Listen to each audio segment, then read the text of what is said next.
Hey everybody, Rudy here from Take a Bath Productions.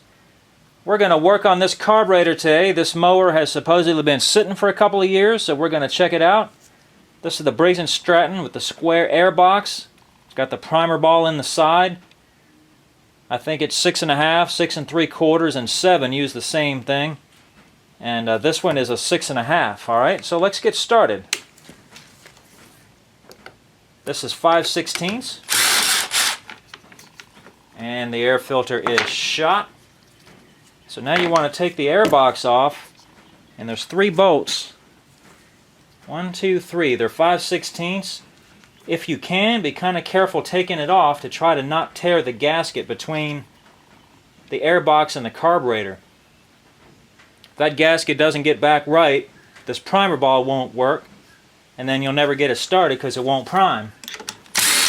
I kind of like the newer auto choke ones. They don't have that problem. They have their own problems, but overall I think they're more reliable. So careful there. The gasket is intact, if you can see that. Here's the connection for the breather to the crankcase. Alright, so let's get this fuel line off. Got some long nose vice grips here. These are better for pinching the fuel line. I can see the fuel line is cracked. You can't see it on the camera, but we're going to be replacing the fuel line too. Just squeeze these clamps like that and push them back. Now, a lot of times you can't get this off, so I like to take a screwdriver and pry it back like that. Comes right off. Alright, so let's pull the carburetor.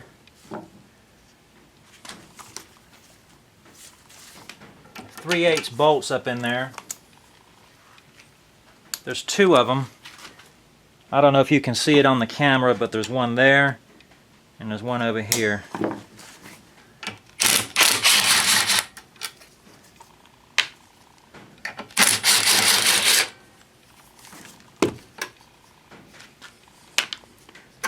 Alright, can you see the linkage? Just one linkage. It's a little Z-turn. Pull it off like that, and we're going to get started on the carburetor. Let me reset the camera. Alright guys, welcome back. We're going to take the bowl off of the carburetor. 1 bolt. That's 1/2 inch.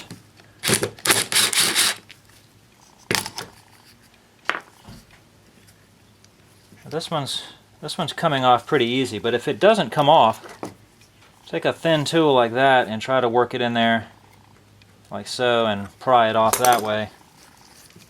Okay. Oh yeah. This is all, that should be shiny looking brass right in there. And the float, it should be a much brighter, more like this color under here.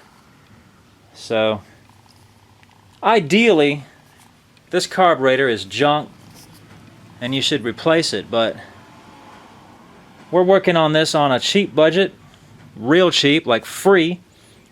So I'm going to take my Dremel tool and I'm going to try to clean this up,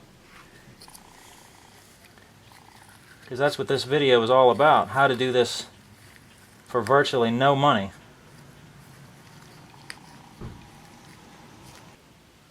Alright, so I'm going to take a Dremel tool with this type of wheel on it, a wire wheel, and I'm going to see if I can do any good. Alright.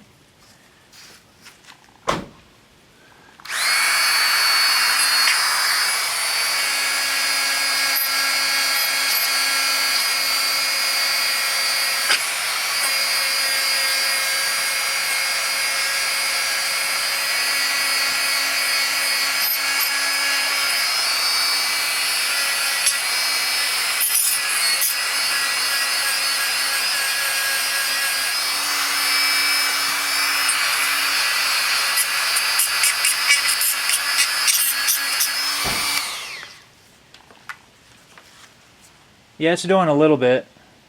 We're going to grab some steel wool and try to do a little bit better than that. I'm going to use a product called gum cutter. We're going to spray a little bit in there and then try to clean it with the steel wool. You can use just regular carburetor cleaner too if you have any of that. Or acetone or something that cleans real good.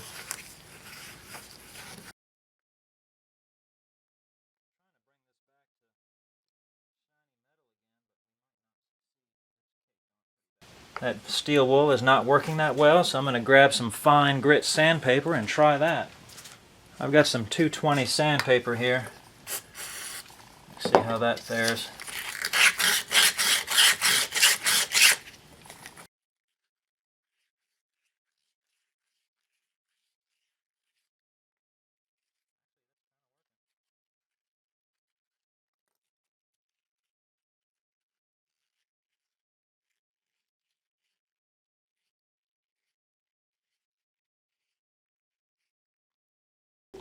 I removed quite a bit of it. It looks pretty good. I think it's acceptable. So this float right here, just pull this pin out.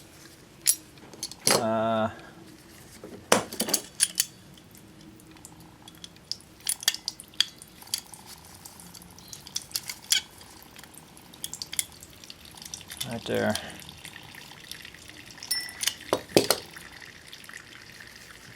Here's the needle, goes underneath here.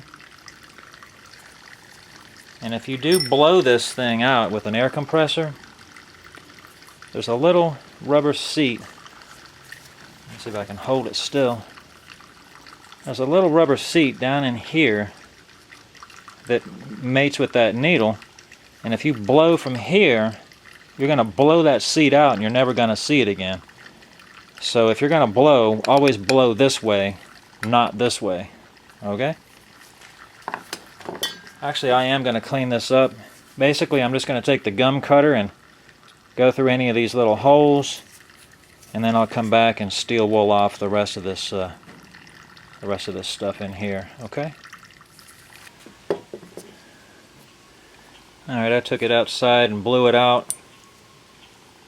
And as you can see, there's still some heavier stuff right there. I'm going to try to get that out with a Brillo. Steel wool Brillo. Same thing.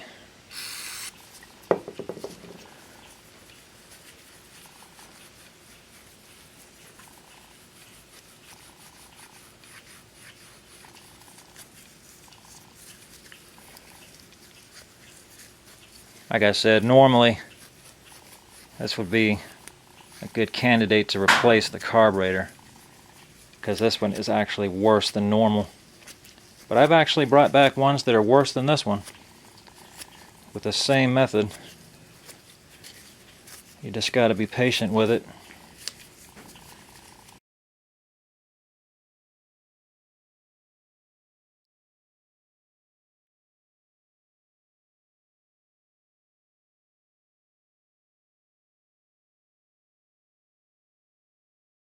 It's not too bad. I think it'll live. And I did take the little red straw and clean through the little holes. Any little hole you see, blow through there and then blow some air through. But remember, don't blow this way or you'll lose your rubber seat. And if this thing leaks gas into the oil, then that's what's wrong. Or if you see it leaking gas out the front onto the carburetor. If you look right here, there's a little brass thing sticking up right there. And if you see a little bubble of gas coming out of there, that's because your needle and seat is bad.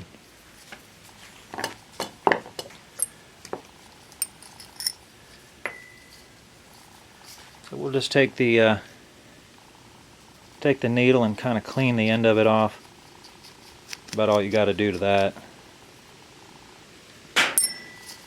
Take the pin,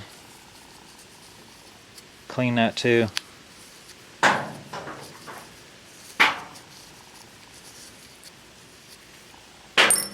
Now this float, it's not going to clean off so easy, but we're going to try.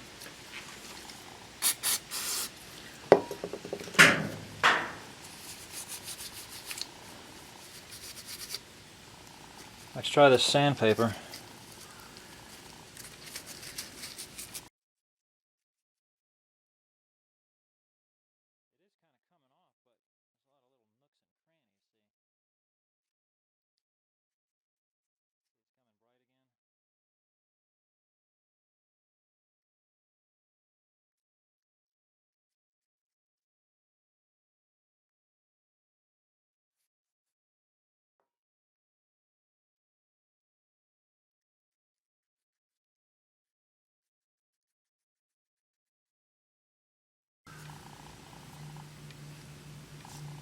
I think it'll work.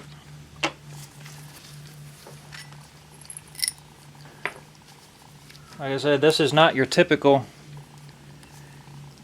carburetor problem because it usually isn't quite as bad. This one was caked on pretty bad. But if it sits for a couple, 3 years, then they'll be like that. Just make sure everything's clean when you put it back. Okay, we're putting it back together.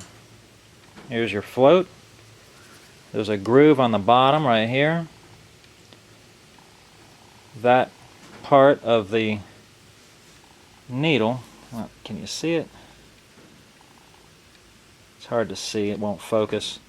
There's a little groove right here in the top of the needle. It goes in that right there, so you can't pull it out. Okay, turn it over so it doesn't come out on you. The needle goes down in the seat. Put the pin in, just like that. Okay, there's one more thing of business here. Don't forget this gasket right here. Sometimes these will get stretched out and they won't. If they're stretched out and they don't go around it like tight, it's got to be replaced. You'll never get it to work. One more order of business with the jet. You got to clean the jet out. 9 times out of 10, that's the whole problem, is that's clogged up.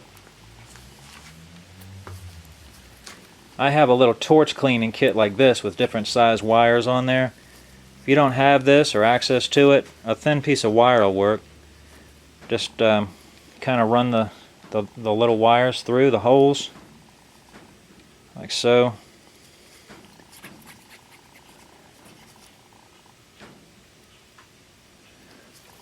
And then blow your carburetor cleaner through.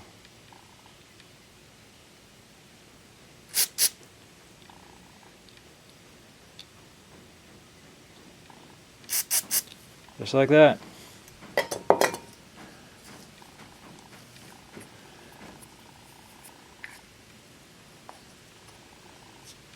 Make sure there's a gasket right there.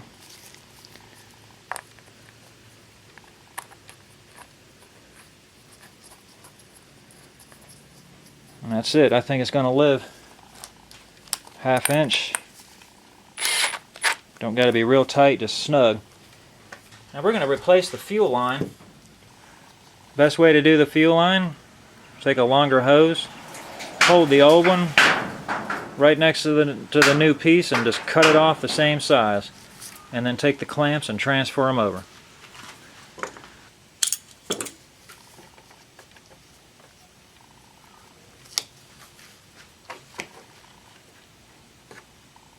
Always turn these green clamps so that the little fingers are facing outside in case you have to take it apart later.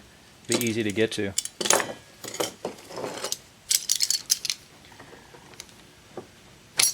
Alright, let's put the carburetor back. It's best to put the carburetor back without the fuel line attached because you'll have trouble getting to this bolt right here if you do. Remember to hook the linkage back up. It goes in this hole that's kind of puffed up right there. See, it's a little puffy.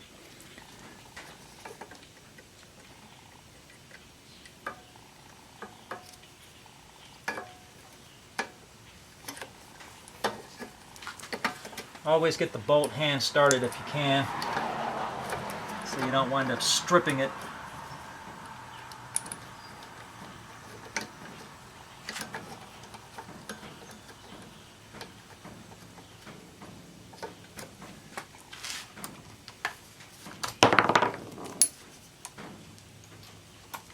I can't get my fingers in there, so I'm going to go ahead and do exactly what I told you not to do. But I'm a pro. Alright. Like I just hooked up. Yep. Fuel line.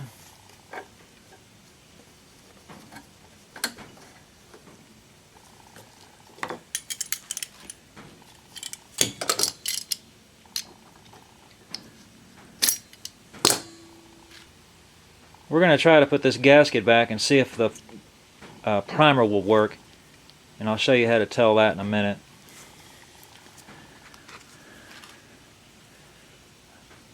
Put it back here first.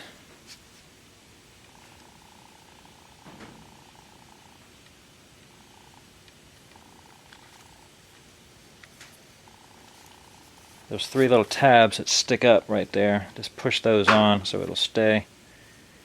And put it back. Make sure you hook the breather back up right here. Right here. And don't over tighten these because you'll warp the air box, and then you'll have to get a new one. It'll never seal.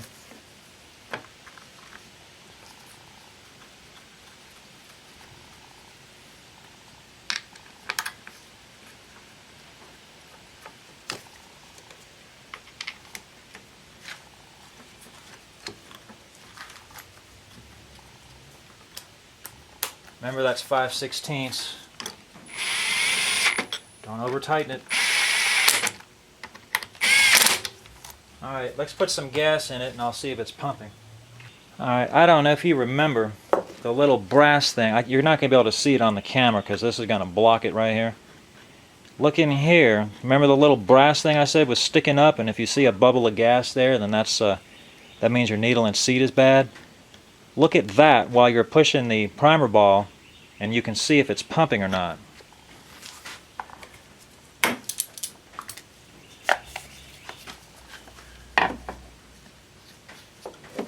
And this one is pumping, believe it or not. Alright, let me see if I have an air filter. I do. This is an Oregon number. 30-710.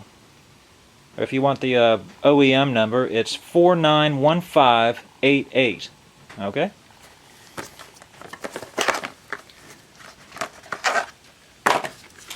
Looks a lot better than the old one.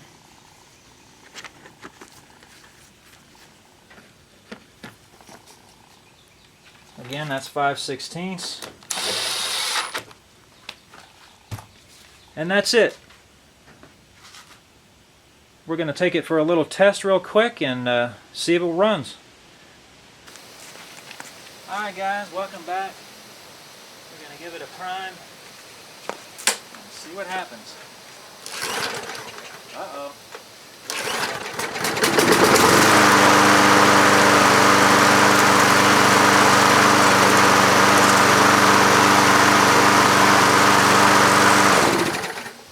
Looks like it runs good. Guys, if this video was helpful, please like and subscribe. Thanks for watching.